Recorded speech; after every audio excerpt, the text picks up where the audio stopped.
Welcome back from American Family Field, bringing you inside the home of the Milwaukee Brewers, with now Major League Baseball's only female chief operating officer.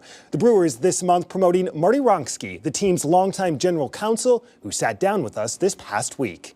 Let's start with that title and the headlines we've seen in the past week. The only female COO in the league is how it's been characterized. When you hear that, when you read that, what do you think?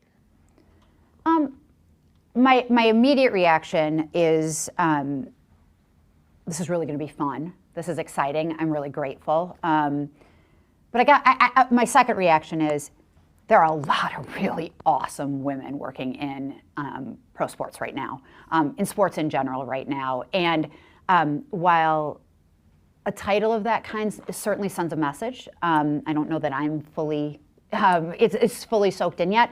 But while that title definitely sends a message, what I think it does more than anything is just invites and shows and demonstrates, opens, shines a light on, I guess, all the women that really are either thinking about entering sports or are rising through those ranks. And I think I'm very cognizant of wanting to do right by them, of not only wanting to do right by everyone that works in the sport and by myself, but doing right by everyone along the way. So that's, there's those layers of thought that come with the excitement. But net, it's a really good, really fun thing. You're among a small group of female top executives within the league. Are you surprised we're having this conversation in the year 2022? I think we can look at this two ways. We can focus on that piece and the lack of progress or the lack of the numbers, right? That they seem small. They are small. Or we can take a look at what we're seeing in pro sports and across sports in general in terms of the women that are entering the career path, that are thinking about sports as something where they can fit in. And really, if you look in the very recent past, to have four, to see that progress is fantastic. So I think that, I love that I get to be a piece of that forward look. I get to be a piece of the progress that we are seeing and we are making. I take that very seriously. I'm going to work really hard to make sure that in every way I keep helping open doors for whoever might want to come behind.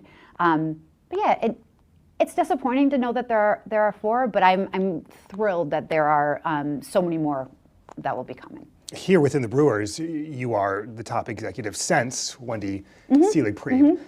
Have the Brewers been on the forefront of this more so than other teams in the league? I would say we are definitely at the forefront. And I really give a ton of credit to Mark and Rick and our entire executive team for that. I think not just on this topic, but across the board. But there's no doubt that they are willing, the folks here are willing to sort of press on and to do what they think is right and best, with respect to our leadership, with respect to our business operations, regardless of gender or anything else, really. So it's just, who can we find that we think is going to do the best job in this moment? And it's exciting that we're at the forefront of that. We're a trailblazer, so to speak, in that regard. So that's fun to be a part of, and I'm really proud of our work. Let's talk about the job. You've been general counsel. You're entering your 20th year here with the team. Time flies, right? Yeah, it does. You've been working on everything from sponsorships that we see out there to team contracts to you name it. So what does the new job entail? Yeah. So when I got here, the role of general counsel was exactly that, exactly what you're talking about. I took on about 5 years ago a slightly new challenge and also have been overseeing human resources and information technology, and sort of, I think, a cultural piece of what we do here at the club. As times change and things move forward and we have new generations of talent knocking on our doors, I think all businesses, but certainly pro sports teams, have been required to be agile in those areas. I'll now be overseeing our business analytics group as well, which is really exciting. It's that area and sort of the synergies between these pieces. I say that what I'm best at is sort of fostering the groups that are service providers to our other groups that are more forward facing. So, HR, legal, IT, and analytics. We provide information to others so they can go do what they do best.